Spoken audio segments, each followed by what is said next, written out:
Determinant Euler Venn diagrammasiga taalluqli bo'lgan test 3 ga bo'linib 2 ga bo'linmaydigan 100 dan kichik bo'lgan natural sonlar nechta? Endi test yechishga o'tamiz. Ya'ni 3 ga bo'linadi, lekin 2 ga bo'linmaydi, 100 dan kichik bo'lgan natural sonlar nechta deyilgan. Euler Venn diagrammasida buni tasvirlashimiz kerak. Ya'ni ikkita aylana chizaman. Bittasini 3 ga bo'linadiganlar nechtaligi, bittasi 2 ga bo'linadiganlar nechtaligini yozish uchun. Endi ikkalasi kesishgan joy 2 ga ham 3 ga ham bo'linadi degan. Birinchisini topaman. 100 dan kichik bo'lgan 2 ga ham 3 ga ham bir vaqtda bo'linadigan sonlarni topish uchun 100 ni 2 ko'paytirib 3 ga bo'lib butun qismini olaman. Ya'ni 100 ni 6 ga bo'lib butun qismini olishimiz kerak. Buni 2 ga qisqartirib olsam 50 taqsim 3 bo'ladi.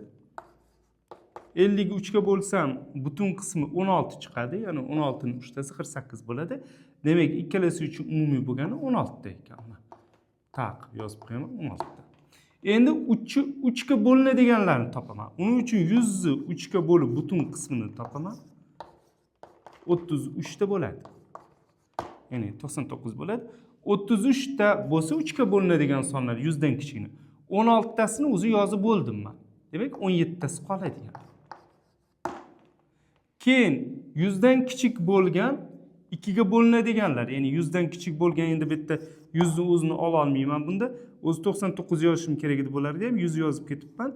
99 taqsim 2, ya'ni 100 dan kichik bo'lgan 2 ga bo'linadigan sonlar. 100 2 ga bo'lsam 50 chiqardi, bunda 49 chiqadi. 99 bo'lgani uchun butun qismi 49 bo'lsa 16 tasi olib bo'lindi 2 bilan 3 orasida, demak 33 tasi qoldi. 33 qilib yozib olaylik, 33 ta bor. Endi bizning savolimizda 3 ga bo'linishi kerak, 2 ga bo'linmasligi kerak. Mana bu qismni olib tashlayman. Chunki bu 16 2 ga ham bo'linadi. Mana bu qism javob bo'ladi. Mana shu qism. Demak, 17 ta ekan. 100 dan kichkina bo'lgan 17 ta son 3 ga bo'linadi, lekin 2 ga bo'linmaydi. Javob 17. Berilgan testimizning javobi A. Bu test professional birinchi qismda olindi.